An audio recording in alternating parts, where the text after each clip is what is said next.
Ladies and gentlemen, good day and welcome to Aurum PropTech Limited earnings conference call hosted by Emkay Global Financial Services Limited.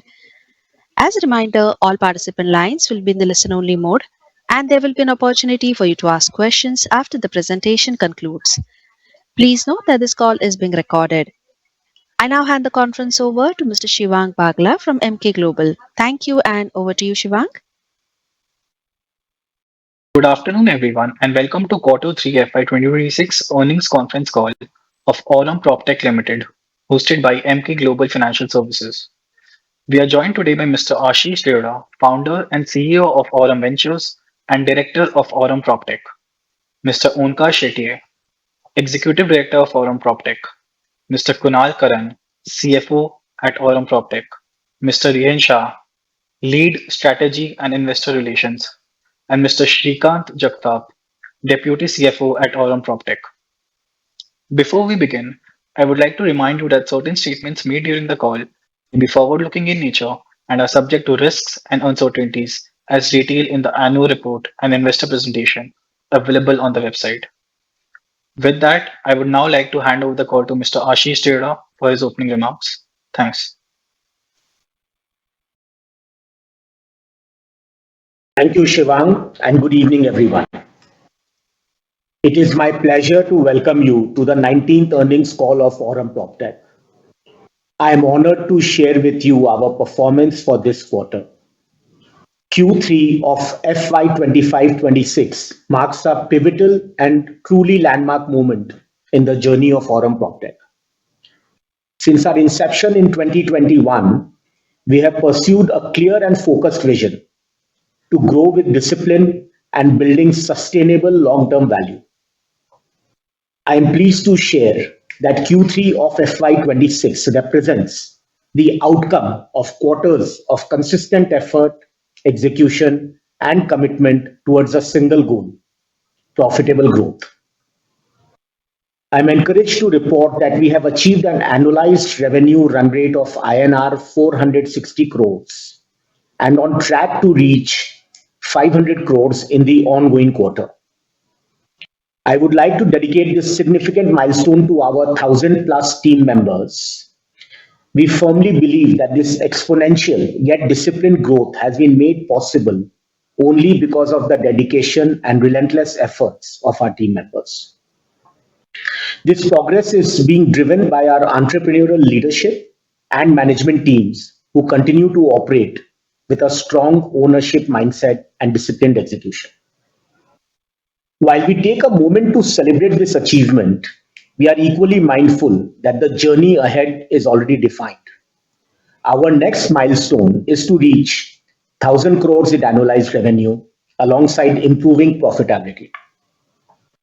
The heavy lifting required to achieve our next phase of growth has already been undertaken. Our focus now is on maintaining momentum and execution consistently across all our products and platforms to fully realize this opportunity. In recent quarters, we have been witnessing the network effects of our integrated PropTech ecosystem through stronger engagement, deeper platform integration, and improved outcomes across the real estate value chain. While our revenue and profitability metrics are well under control, our focus going forward will increasingly be on ecosystem revenue. I would like to bring into focus three avenues for tracking our ecosystem revenue. While we have our laser-sharp focus on reaching our next milestone of 1,000 crores, we will constantly track the quality of revenue, which we call ecosystem revenue. First avenue would be cross-selling opportunities across our product suite and platforms. Second, creating the robust data marketplace for increasing lifetime value for our existing assets and customers. Thirdly, and finally, harnessing AI to increase business efficiency and enhance consumer experience. We believe that pursuing our financial goals in parallel with these three priorities will keep us sharply focused over the next 3 years and further reinforce our leadership position in the PropTech sector. Another significant development in Q3 was the Honorable Supreme Court's landmark clarification on GST for co-living, PGs, and hostel residential leases. This ruling provides regulatory clarity and is very positive for the sector. We warmly welcome this decision and believe it will catalyze substantial growth into the co-living segment over the coming years. Looking ahead, our strategic priorities remain clear. We'll continue to strengthen financial performance across the ecosystem, accelerate product innovation with a greater emphasis on AI-driven decision-making, customer experience, and operational efficiency. The idea is to remain sharply focused on consumer-centric digital-first execution. To conclude, Aurum today occupies a pivotal position in a sector that we helped organize and shape over the past 5 years. Yet, the scale of opportunity ahead makes it feel as though the sector is only just beginning. With that, I now hand over the call to Omkar. Thank you very much. Thank you, Mr. Devra. The third quarter of FY26 marks a defining inflection point for Aurum PropTech as we transition to PAT profitability, supported by strong revenue growth, disciplined cost management, and improving unit economics across businesses. Our continued focus on operational excellence, AI and data-led execution, and technology-driven scalability is strengthening our integrated PropTech ecosystem across rental, distribution, and capital segment, positioning us well for a sustained and profitable growth. The rental business sustained its growth momentum with 55 crores in revenue, up 24% year-on-year. The segment continues to benefit from tech-enabled services upgrade and improved customer experience across our brands Hello World and Nestaway. We added 16 new buildings and served more than 2,200 new tenants during the quarter, bringing our managed portfolio to 270 properties with over 19,800 beds across 15 plus cities. Hello World continues to enhance tenant experience through targeted product upgrades and strong service performance while expanding its managed portfolio. Nestaway remained focused on improving unit economics and strengthening its digital resale and partner platforms. Our distribution vertical delivered another strong quarter of data-driven growth with 60 crores in revenue. Aurum Analytica sold over 117,000 leads to 140 plus active clients across 260 plus projects, representing 54% growth in lead sales over the same period last year. The Sell-Do CRM business continued to scale with 67% growth in new sales, 140 plus enterprise deals closed, and 1,100 new licenses added during the quarter. We also strengthened our partnership across some of our marquee clients. PropTiger continued to scale its digital transaction management operations with 175 plus active developer clients and 11 active mandates, contributing meaningfully to lead generation, developer visibility, and transaction velocity across key residential markets. Our AI-led product stack delivered measurable productivity gains with features such as call transcripts, translation, and AI insights added to the stack. Overall, Q3 FY26 has been a milestone quarter marked by improved profitability, steady execution, and deeper integration across our ecosystem. With our diversified yet connected platform spanning across rental, digital data and AI-enabled distribution, and capital, we are well positioned to capture the next phase of growth in India's evolving PropTech landscape. I will now hand over to Mr. Kunal Karan, CFO, to take us through the financial results. Thank you, Omkar. Thank you, everyone, for joining today's call. I will quickly take you through the consolidated results of the company for the quarter and 9 months period ended December 31, 2025. First, the results for the quarter. The results for the quarter include the performance of PropTiger Marketing Services Private Limited. In the previous quarter, the same was considered for 5 days. PropTiger was acquired on 26 September 2025. The revenue from operations for the quarter INR 104.82 crore compared to INR 82.50 crore in the previous quarter, an increase of 39.2%. Other income 9.72 crore compared to 5.16 crore in the previous quarter. Total income INR 124.55 crore compared to INR 87.66 crore in the previous quarter, an increase of 42.1%. Profit before tax INR 2.04 crore compared to a loss of 6.94 crore in the previous quarter. Profit after tax INR 2.71 crore as compared to a loss of 8.41 crore in the previous quarter. Now the results for the 9 months period ended December 31, 2025. Revenue from operations INR 265.73 crore compared to INR 193.43 crore in the corresponding period previous year, an increase of 37.3%. The total income stood at 289.18 crore compared to 206.94 crore in the corresponding period previous year. Loss before tax INR 15.69 crore compared to INR 35.43 crore in the corresponding period previous year. The segment results for the quarter. The rental segment made a revenue of 54.55 crore as compared to 54.11 crore in the previous quarter.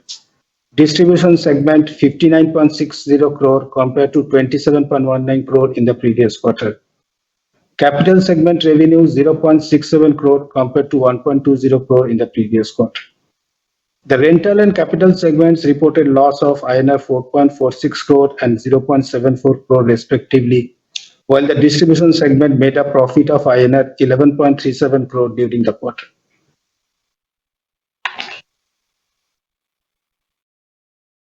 The results for the 9 months period.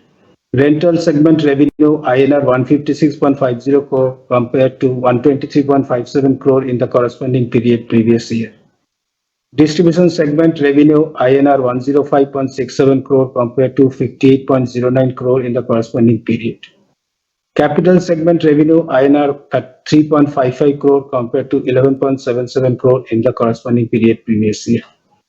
The rental and capital segments reported losses of INR 12.16 crore and 4.74 crore respectively, while the distribution segment made a profit of INR 18.67 crore for the 9 month period. I will now hand over the call to Yashasri to take it forward. Thank you. Thank you very much. We will now begin the question and answer session. To ask a question, please click on the Raise Hand icon tab available on your toolbar or on the QA tab available on your screen. Kindly turn on your mic when the operator announces your name. You may also post your text questions. Ladies and gentlemen, we will wait for a moment while the question queue assembles. We'll take our first question from Rahul Jain from Daulat Capital. Please go ahead. Yeah, I hope I am audible. Yes, please go ahead. Yeah, thanks for the opportunity. Just a couple of questions. Firstly, Ashish ji, you spoke about the vision of 1,000 crore revenue with improved profitability. Are we also identifying these goals from a timeline factor, and what could be the key driver in your view of taking this revenue to that level? Do you expect the current portfolio to do most of the heavy lifting, or you anticipate one or two more transactions for us to reach this milestone? Rahul, good to speak to you. So this first 1,000 crores that we are talking about, this is coming organically from our existing products, existing platforms. There is no additional revenue that's considered from any of the inorganic acquisitions that we are anticipating to do currently. We believe that 3 years, which is 10 to 12 quarters from now, is a reasonable sort of scale up plan to be close to the 1,000 crore annualized revenue. That is where we think we should be.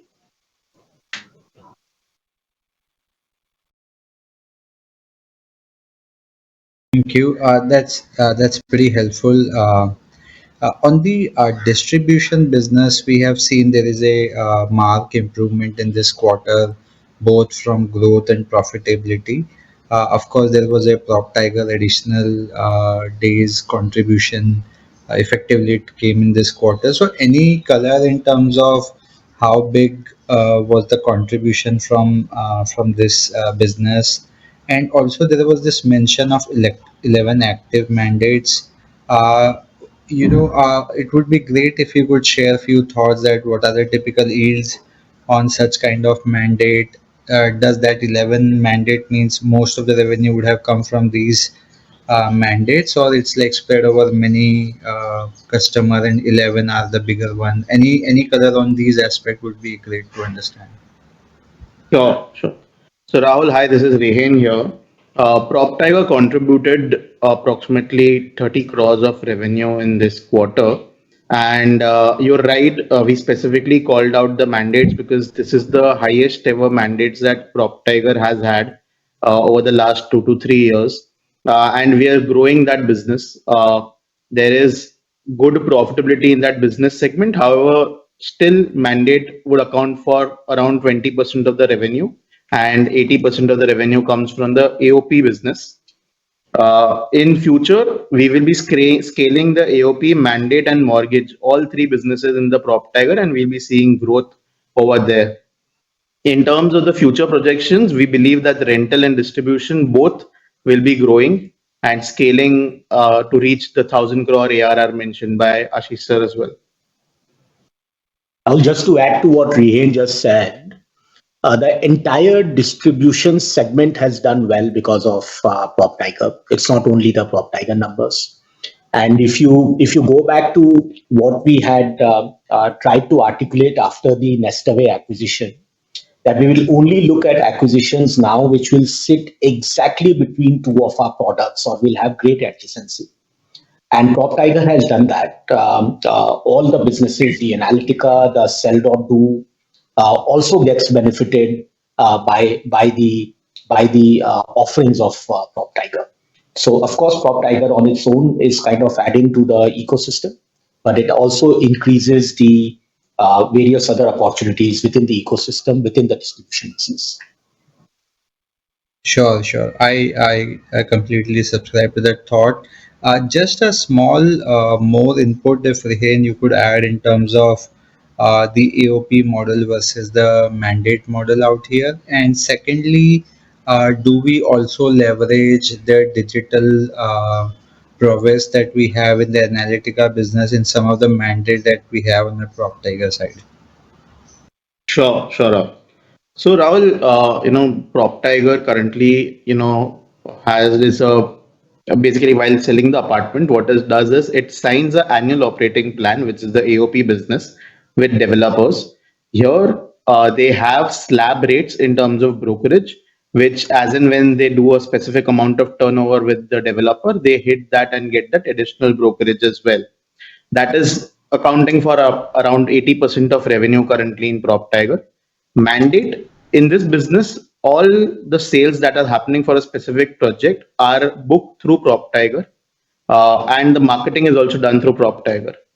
For your second question, yes, Analytica does support PropTiger in terms of its lead generation, but PropTiger in itself also has its own lead generation team and platform.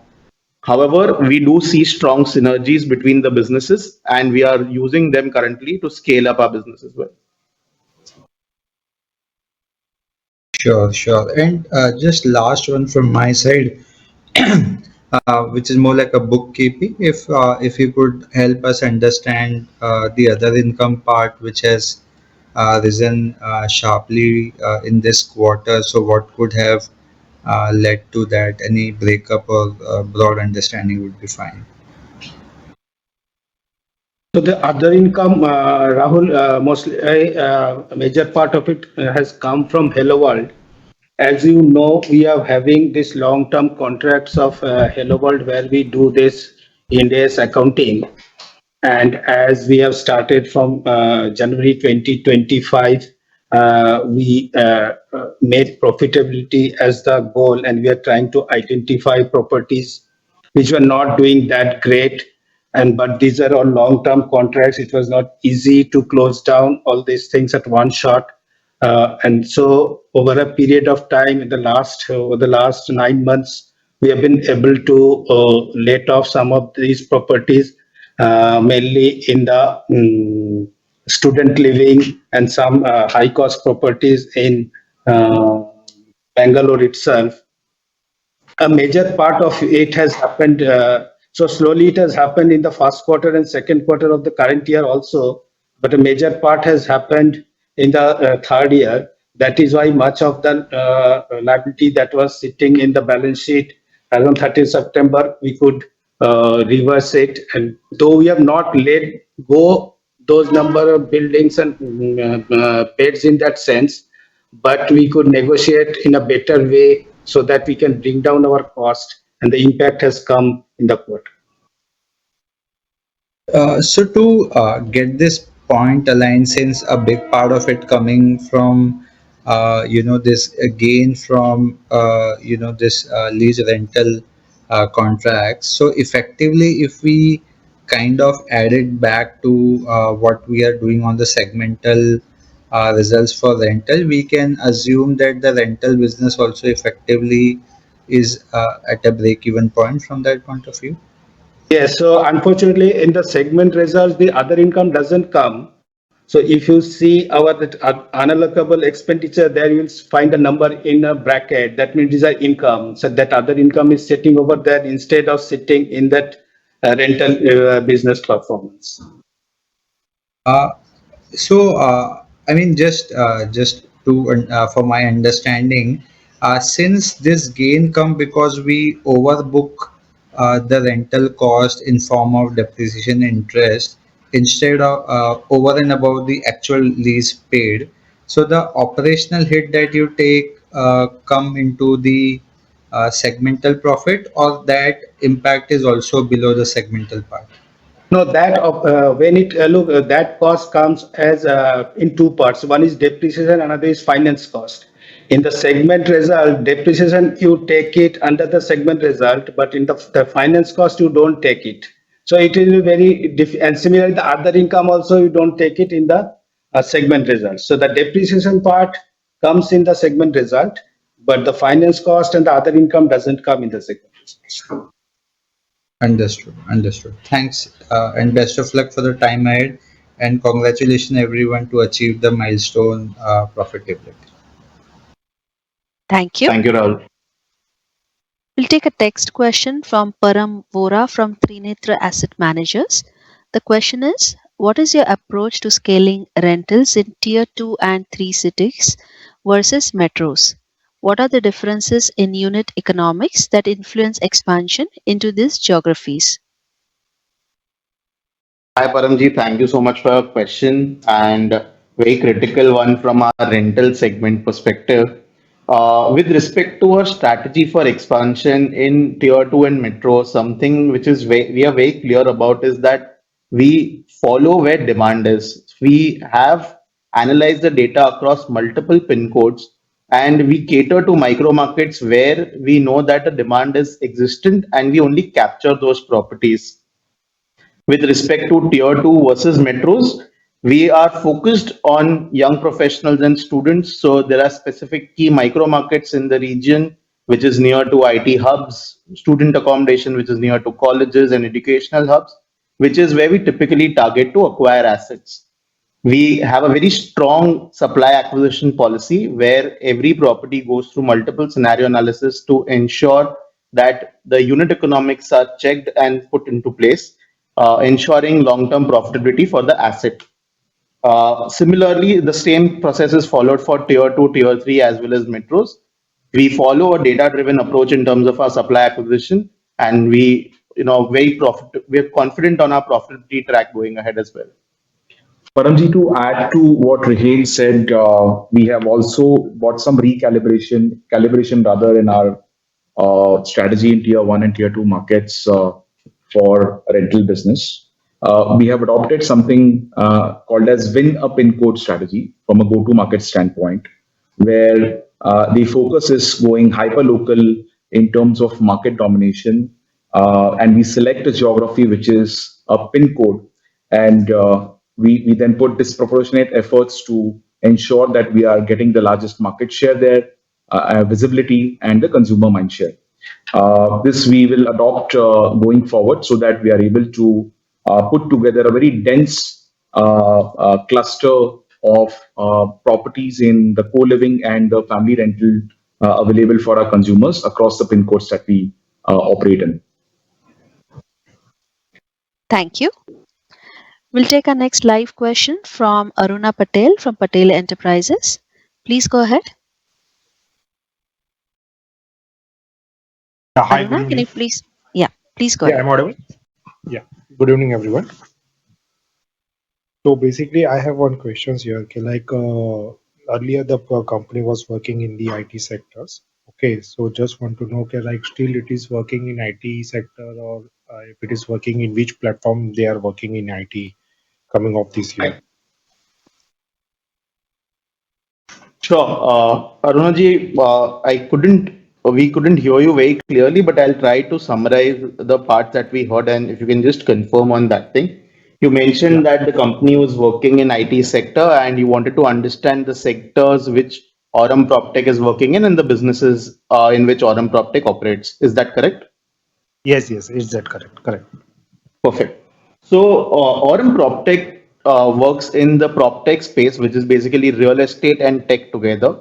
We have products which map across the entire life cycle of a consumer operating and interacting with real estate.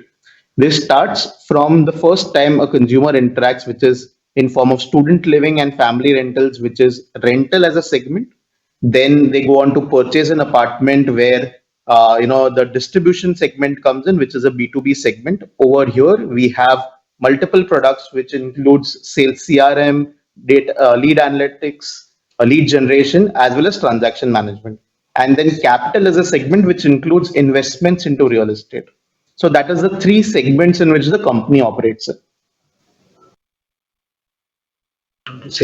Okay.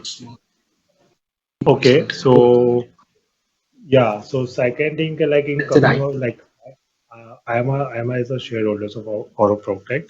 So I have a good quantity of your company's product.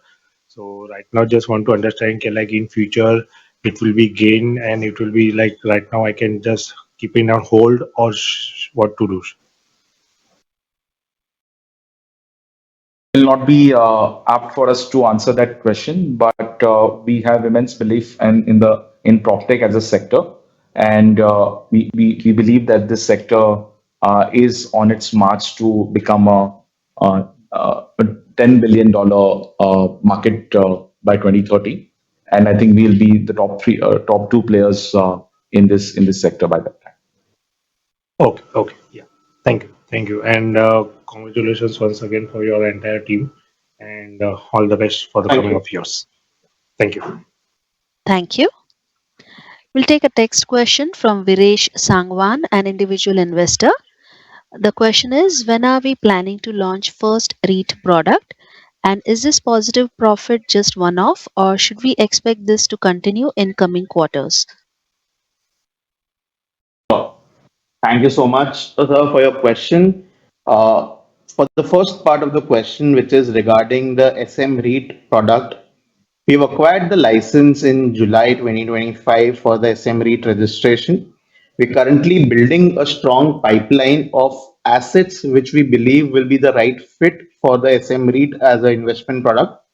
However, the product and its regulation is still new. We have only seen two SM REIT registrations and IPOs being launched in the market. We're actively evaluating assets and we'll come out with the product as soon as we see the right fit and the right investment category for the same. We're very patient with this specific product and this segment. We believe that we want to be the largest and the most scalable SM REIT platform in the country, which is why we're evaluating assets and creating, the pipeline currently for the same. And we'll launch as soon as we have something which is good enough for the investors category which we want to cater to. Thank you. Second. So your second question on profitability will just underline that the distribution segment has been in black for a considerable amount of time now for the past few quarters, and it will continue to be so. And taking a leaf from that, we are also now ensuring or focusing on making the rental business, taking the rental business to towards profitability. Uh, while this is not a one-off, we would say quarter where we have been in black. The focus is to now consistently deliver profitability over the subsequent quarters. Thank you. The next text question is from Sanjay Shah. The question is, can you share the kind of profitability you envisage in 3 years as you target to reach 1,000 crores by then on a blended basis?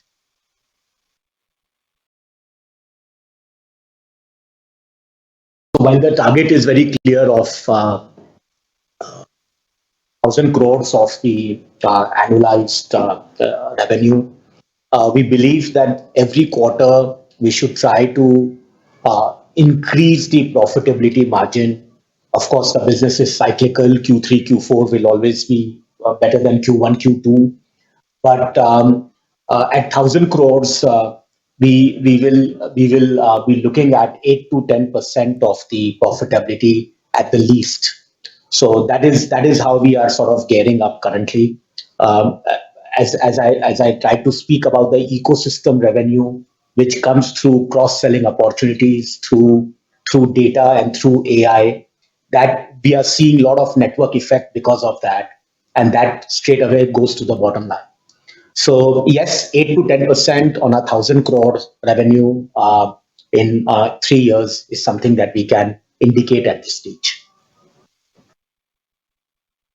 Thank you. We'll take our next question from Faisal Hawa from HG Hawa and Company. Please go ahead. Sir, what are our plans to reduce this interest burden of per quarter of 7 to 8 crores? And have we been approached by any large organization to take a stake in any of the sum of parts business that we have? The interest cost that we see in the financial statement, it has got two parts. Out of that 8 crore, 2 crore is actual the interest cost that we pay on the loan that we are having, that lease rental discounting that we are doing against the buildings that we are having. So definitely we have a plan for that. As we have earlier said that we want to give up the building, and that by itself will reduce that interest cost. The balance cost is because of the India's impact on the long-term rents that we pay. So it will not go out because those kind of agreements will continue, and based on the requirement of the accounting standards, we have to consider that as a finance cost. But that is actually the rent that we pay on the long-term agreements, part of the rent that we pay against the long-term agreements. So the actual per quarter finance cost will be around 2 crore of rupees. Sanjay, to answer your second question, Faisalji, to answer your second question, we haven't gone to market to raise capital or seek investors. And there hasn't been any inbound opportunity that has come for investment in any of the sum of the parts or the subsidiary businesses. So do we have any kind of value as to what is the share of business we have in the digitized property business? So in the digitized property business, I think you are referring to the distribution segment, if I'm correct. Yes. So we have three offerings there. One is the data analytics led lead gen. There we are definitely amongst the top three players in the country, and we also run shoulder to shoulder with some of the large aggregator businesses who have been in market for a substantial amount of times, especially the developer business, where leads are sold to developers for primary sales, for facilitating primary sales. Analytica has been able to dislodge a couple of large names, top aggregators from their pole position, and we are now the first pit stop for a lot of developers across the country to buy these intelligent leads from. So that's one. In case of CRM and sales automation, Sell.Do has consistently been ranked as the number one CRM product across several years, and there is the second is a far distant year. In PropTiger, we are a little unique than the other transaction management or broking houses. We are a B2C transaction management player, which means we do not aggregate brokers like the other mandate players or the other broking houses. And that puts us uniquely in a different segment altogether from a transaction management standpoint. Put together, this the TAM for this distribution segment is around 38,000 crores, split between digital spends by developers for lead gen that accounts for 4,000 crores, and transaction management, that is basically channel partner fees and brokerages that account for 34,000 crores. So that's standing in terms of ranking, and that's the TAM. Thanks a lot, sir. Thank you. We'll take a text question from Ronald Fernandez from Value Data Technologies. The question is, any work in the redevelopment of cooperative housing societies? Any financing options? Your question is a little more relevant to our real estate team, but from a PropTech standpoint, PropTech actually now operates as a very solid go-to-market engine for a lot of developers, including Aurum Real Estate. And we are actively looking to scale up our real estate business, especially in South Bombay, where we are redeveloping and properties in upwards of Tardev.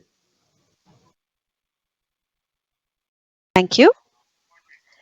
We'll take our next question from Aditya Yadav from Transient Capital. Please go ahead. Hello. Aditya Yadav. Yes, please go ahead. Yeah, hi. Thank you for the opportunity. Congrats to the management team. What I've been basically able to understand the execution track record and the capital allocation has been really judicious. So kudos to the team. It's been commendable. And all the acquisitions you've tucked in, nowhere it seemed key you had overpaid or anything. So yeah, coming to the questions, am I audible? Yes, Yes, you are. Aditya, you are. So coming to the questions, so the distribution segment seems to be performing well. So it's what I understand. Ki PropTiger is a very recent acquisition. Broadly, the business is in two parts: Sell.Do, which is your CRM business, and Aurum Analytica. And so, if you could just for like in very layman terms, you could help us understand for both Sell.Do and Aurum Analytica, what is the landscape in terms of competitors, and what is our right to win, what is our moat, and like what is how the margins are supposed to scale up and all these things. Like if you could just help us understand in layman terms for both the businesses, Sell.Do and Aurum Analytica. And for Aurum Analytica, I suppose the revenue model is not a recurring one. Is that so? And plus, are these sites, Magic Bricks and 99 Acres, are these your direct competitors? Whereas I understand that their model is slight bit different, where they have this inbound leads where people are logging in and expressing their interest, whereas I suppose you have a different model. So just in simple terms, if you could help us understand. Thank you. Hi, Aditya. This is Rihen here. Thank you so much for your question. And yes, I will tell you the business model which Sell.do and Analytica operates in. I'll start with Sell.do. Sell.do is a real estate specific sales CRM. It the business model is a pure SaaS business model where they sell licenses of software which is Sell.do to real estate clients, which is developers in this case. They help with pre-sales, sales, booking management, as well as post-sales activities through their entire end-to-end software management. This is a, you know, so the clients, they have around 850 developers currently as a clientele. And Sell.do is one of the best rated real estate CRMs in India. In terms of features, it competes with likes of all top sales CRMs, which is there in country and internationally as well, and has the potential and capability to integrate with other CRMs as well. So it has a capability to cross talk with different sales systems and machines engines that a developer might have employed. With respect to Aurum Analytica, it's a very unique business model. Yes, the service that Aurum Analytica provides is data analytics and lead generation for real estate developers. Developers typically buy data analytics for a specific project before the launch and leads for marketing of their project after the launch. Aurum Analytica provides this service through a very differentiated offering while it competes with the likes of Magic Bricks, 99 Acres in terms of selling leads. But the process of generating leads is very different, as you mentioned as well. Aurum Analytica creates a custom audience for a specific project and does hyper personalized targeting through various digital marketing platforms, which includes the likes of Google, Facebook, Tabola, etc. And then creates qualified leads for developers, which are extremely high quality leads, and they charge the premium for that as well.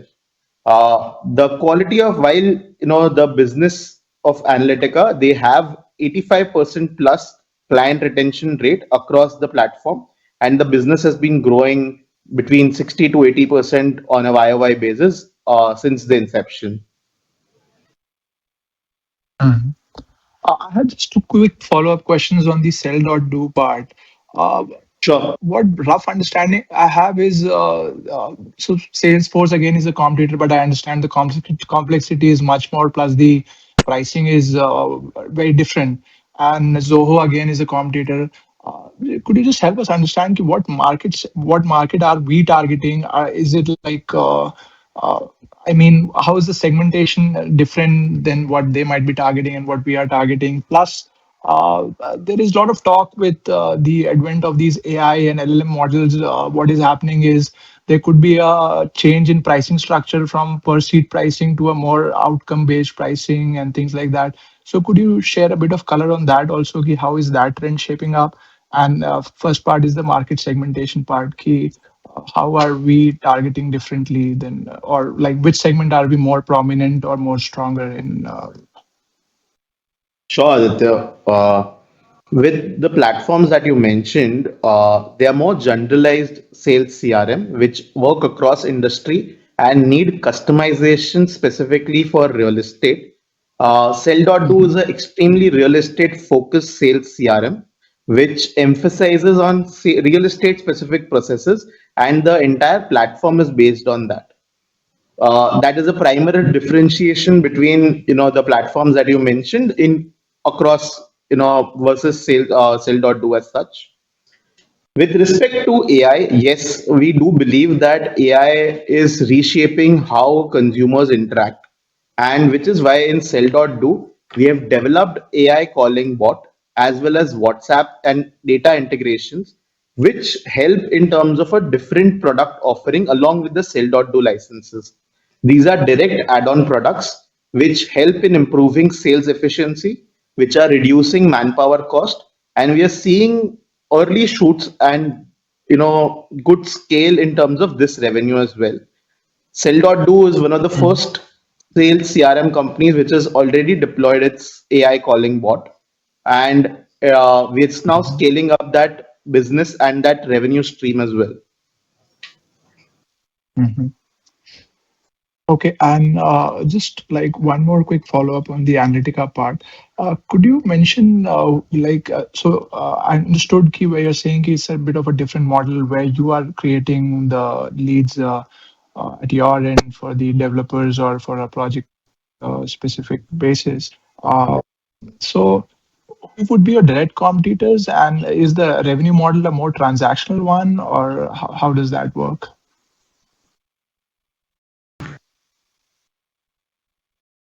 We have, so if I were to give you examples of competitors, there are companies like Bold Leads, but which are specifically competing. But from a consumer point of view, No, but Analytica like it competes was with, mentioned. Sorry to sure. interrupt. It was mentioned that we were able to displace a top incumbent in the space, in the lead gen space. So, I mean, just to give a sense, was it a similar business model or was it like a magic breaks kind of a business model? At least that kind of a color would be helpful. Key.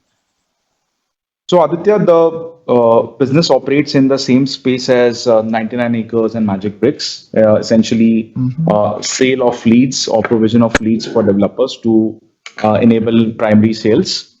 Mm-hmm. The model is, however, different than these aggregator businesses, which are branded marketplaces. And their strategy Mm-hmm. of lead generation is that of pulling leads by constantly branding and creating visibility for the marketplace. However, Aurum Analytica follows the lead gen from a push strategy where it dips into its data lake, identifies the right consumer profile that matches a certain project basis of its feature sets and basis of the consumer behavior, and then of course prompts him to trigger interest in that property, which subsequently becomes a lead. So while it operates in the same space, and the TAM, like I said previously, is 4,000 crores worth of spend happening by developers across the country towards lead generation. Mm-hmm. Analytica sits in the same space with them. Sure, sure. If I could just squeeze in one more question, will that be okay? Hello? Yes, please. Yeah, could you, like coming to the rental segment, this has also been performing good where you've been able to curtail expenses and, just try to maintain your margins and everything. Just could you just give a broad qualitative comment on like what could be the inflection points going forward? What could be the triggers for the margin going forward? You've talked about your micro market strategy that you'll be trying to get very dense in particular micro markets. But what we've seen is the rental segment, the growth has not been as good. We had a difficult a year or so, I suppose, last year, where certain micro markets like Rajasthan or places were not performing well, if I'm recalling it correctly. So if you could, give us an understanding on the rental segment also, what are the inflection points and when can we see the growth and margins really, just taking a step forward? Yeah. Right. So you're right in pointing out that there were some headwinds that the rental business faced, especially in the student living business. And the growth that we are expected from some cities like Kota didn't come in, which is where the growth in revenue in the rental segment was not as anticipated by us as well. Mhm. We have, of course, been able to de-risk that by focusing on other assets beyond student living. So that's one. Like we spoke earlier, we have recalibrated our go-to market strategy from a supply acquisition and demand generation standpoint, where we are now going denser into every pin code, every micro market, to create an ideal mix of Mhm. co-living and family rental properties. And then so on the supply side and on the demand side, put most of our demand generation at Nestaway. So that's one. Second is we are tapping into the synergies of uh, Hello World and Nestaway from a fulfillment standpoint. So key management, portfolio management, property management is a function that is now slowly, steadily being shared between Nestaway and Hello World, so that we are able to improve our operational efficiency and double down on the micro market strategy by having a fixed team that is serving both the co-living and the family rental properties. Uh, we've, despite the headwinds, we've been growing at a 20 to 30% growth rate over the past 2 years between Nestaway and Hello World, and we continue to look at this growth trajectory. At the same time, bettering our operational efficiency. Um, some key decisions or some harsh decisions are being taken where we are discontinue micro markets. So if you see, there is a dip in Nestaway houses that has come by the virtue of we letting go a few micro markets and a few pin codes, so that we were able to optimize on the cost in that region. So we'll continue to do this. While 20-30% looks robust, we are yet to get some results with our calibrated strategy of winning every pin code. So that behavior will play out in the next few quarters to get us a trend. Are we sharing like further metrics on the rental segment in the sense ki what is the occupancy percentage on an average and things like that? So that could give us an idea ki suppose if it is at 70%, when it hits 80, then could really could be a trigger for the margins or something like those metrics are you sharing? We do share metrics. What I suggest is, given your interest and inquisitiveness in the business, I think we will spend some time with you to take you through each segment and unit economics of it. That will give you a more deeper understanding into how we operate and where we operate. That would be really nice. Thank you. Thank you. That's all from my side. Thank Thank you. you. Next question is from Jimit G from MK. Please go ahead. Yeah, hi. This is Jimit from MK. Thank you for giving the opportunity. Two questions. One is with respect to the PropTiger acquisition. So, on the cost side, I just wanted to understand what are the key sort of synergy levers that we are looking at that are still to be realized. Say tech stack consolidation, shared marketing, or say centralized operation functions. Right. So, can you quantify some sort of potential savings that could accrue to our books, and what is the margin uplift that we can expect once this is fully executed? So that's the first question. Sure. Hi, Jimmy. This is Rihen here. So yes, from a PropTiger point of view, we have had multiple transformation activities to change the entire blueprint of the company after we've acquired. This includes a policy level transformation as well as system level transformation. Uh, a very prominent or change that we're doing is that we're bringing Sell.do into PropTiger. This is going to be significant cost saving from a PropTiger's expenses point of view, as well as using products for cross leveraging and cross selling in terms of revenue, as well as benefiting at an expense level. PropTiger sits very closely in the entire distribution value chain where it can well gain from two products, which is Sell.do and Analytica, both of them. So we are using both of those products at PropTiger, and we'll be seeing those synergies play out in the coming quarters as well. The transition of PropTiger to Sell.do is ongoing, and we'll be completing that by the next end of next quarter as well. No. Okay, thanks. Is there any way we can quantify this, or is there any sort of quantification that can be done if you have some sort of numbers in hand? Jimit, early days from a quantification of synergies point of view, but quick things that come that are in execution is like Rehan mentioned, utilizing captive or internal technology and product suite to replace outsourced product suite. Second is the account teams across all micro markets becomes common and shared, and these sell in a way an enterprise model of offerings for real estate developers. So that's the second one.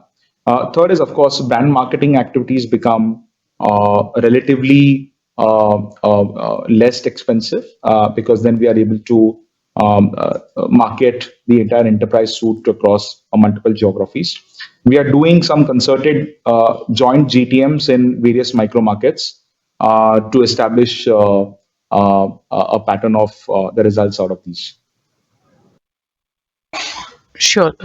Thanks. That helps. And just one last question. So you just mentioned about some sort of pruning exercise that you have been doing at Nestaway, wherein the geographies or the markets which are not benefiting you, you are sort of either quitting it or reducing the number of properties. So two questions here. One is this exercise complete, or should we expect the number of units to reduce going in the future periods as well?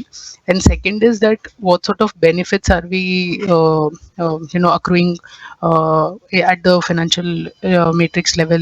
So if you can just help on these two fronts. Thanks. So I'll answer the first question till the time we quickly fetch the other numbers. We have adopted a classic BCG strategy of churning non-performing units every quarter or every biannually, and we'll keep that exercise ongoing, where we shut micro markets if they are not performing and churn out those units consistently. So this is going to be a continuous exercise where we add and churn we add new and churn the non-performing ones. What's the number? Yeah, Jimit. So for your second question, in terms of the impact of financial impact of the same, while there's no impact in terms of revenue because the entire rationalization exercise was taken in a way where we still grew the number of signed units and the number of units which we have under management. These were properties which had not been generating revenue, and from a cash flow point of view, we had certain expenses related to the same. So overall, in terms of efficiency, we have 30% improvement in terms of our EBITDA margin in the specific business for the December month specifically, where this entire rationalization exercise has been now completed, and we do not foresee reduction going forward unless and until there's a specific situation or a business demand that requires for the same. Jimmy, just to add to Onkar and Rehan, we like to be flexible and nimble about this whole approach. And we believe that while we have completed the entire recalibrating of the buildings and the apartments, but we still believe that there can be dynamic situation considering what happens in the markets, in those geographies, in those pin codes, considering what our sort of growth capital where that should be provided. So we don't see any fundamental recalibration going forward. But we also at the same point of time want to be very, very nimble and agile about this whole thing. Sure, that helps. Thank you so much. Thank you. Ladies and gentlemen, please note that there are a lot of questions, and that's why we're extending the call by 15 minutes. We'll take a text question from Viresh Sangwan, an individual investor. Can you talk about the resale segment we started in Nestaway? How is the traction, and how do you see its future considering rising property prices? Does it overlap with PropTiger? Will resales continue in both platforms? Hi, Vireshi. Thank you so much for your question. And with respect to the resale segment in Nestaway, the requirement for the resale platform came due to the inbound traction for resale properties which were available for our existing property owners. It's still early days for the platform or the entire product to be individually growing in itself. We are evaluating that product in specific micro markets, which is basically Bangalore and Pune. Yes, there is an overlap, but the overlap is with PropTiger is purely in terms of capabilities rather than the markets that they interact in. PropTiger specifically works with real estate developers for primary sales, and Nestaway is piloting secondary sales as an offering. We do see operational synergies between the companies, and we'll be exploring them going ahead for scaling up the platform as well. Thank you. We have a text question from Sriram R, an investor. The question is, within the rental business, is it possible to break up the revenue between Hello World and Nestaway?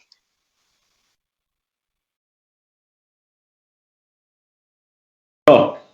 So the revenue, I'll tell you about the operating revenue from Hello World yesterday.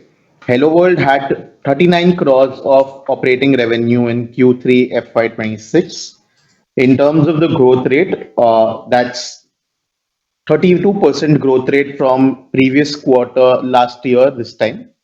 In terms of Nestaway, it was 12 crores of operating revenue, which is a 20% growth rate from the same quarter previous year. Thank you. We have a text question from Deepesh Mehta from MK Global. The first question is, can you help understand monetization benefits anticipated from short stay module and access to dynamic inventory in Hello World? Second question is ecosystem revenue. What would be share now? How do you expect it to evolve over next 3 years? Broad expectations around it when we reach rupees 10 billion revenue. Sure. Thank you so much, Dipesh, for the question. I'll answer your first question. With respect to monetization benefits for the short stay module, we already have around 2.4 crores of revenue quarterly, which comes from short stay as a module. We started the short stay module to increase the operational efficiency for the existing assets that we have. And now it contributes to 2.5% in terms of occupancy as well as 2.4 crores in terms of quarterly revenue. We see that we'll be growing, slowly growing this module as well with specific properties which are marked for short stay as a specific offering based on the demand in that specific micro market or the region. With respect to dynamic dashboard, it's a more internal product which helps us in terms of operational efficiency, understanding the night occupancy, as well as improving the profitability at the building level. So that's impacting the cost as well as helping us operationally make the business more efficient. I hope I've answered your first question. On the ecosystem revenue, we are seeing a lot of network effect kind of kicking in between various products through various customers, and that is why we are now wanting to bring this concept internally so that we can have a defined measurable metrics around that. So as I tried to articulate, it's within three different segments with three different buckets you can measure this. One is the cross-selling opportunities. So same stakeholder requires within the distribution from one product to another. So that will be the cross-selling opportunities. Secondly is to kind of ensure that what data attributes can be utilized by the ecosystem so that the same asset that we have in our ecosystem or the same customer that we have, how can we increase the lifetime value for them? So that is the second. And third, obviously, is the AI, which is kind of redefining and reshaping the efficiency of business and the experience of the consumer. So with these three, we think that the ecosystem revenue we will start tracking, and in next few quarters coming out with a lot more detailed metrics on this. As you recall, we had talked about the adjusted EBITDA a few quarters ago, and we constantly track that to show improvement in this. And ecosystem revenue is going to be the next sort of measurable metrics from our side, which we will like to measure over next at least 12 quarters. As a percentage that you talked about, I think it's still early days. So as we get to 1,000 crores, we should have a substantial revenue coming from the ecosystem revenue because of the network effects. But I think still early days. Thank you. Thank you. Ladies and gentlemen, we'll take that as the last question for today. I would now like to hand the conference over to management for closing comments. Over to you, sir. Yashasvi, and thank you everyone for joining us today. Quarter 3 marks an important milestone for Aurum PropTech, reflecting the progress we have made in strengthening our operating performance, improving profitability, and executing with greater discipline across our platforms. We appreciate your continued trust and engagement, and we look forward to staying connected as we execute our strategic priorities. Should you have any further questions, please feel free to reach out to our investor relations team, and we will be happy to address them offline. Thank you once again for your time and continued support. Wishing you all a very successful year ahead. Thank you, everyone. On behalf of MK Global Financial Services and Aurum PropTech Limited, that concludes this conference. Thank you for your participation, and you may now exit the meeting.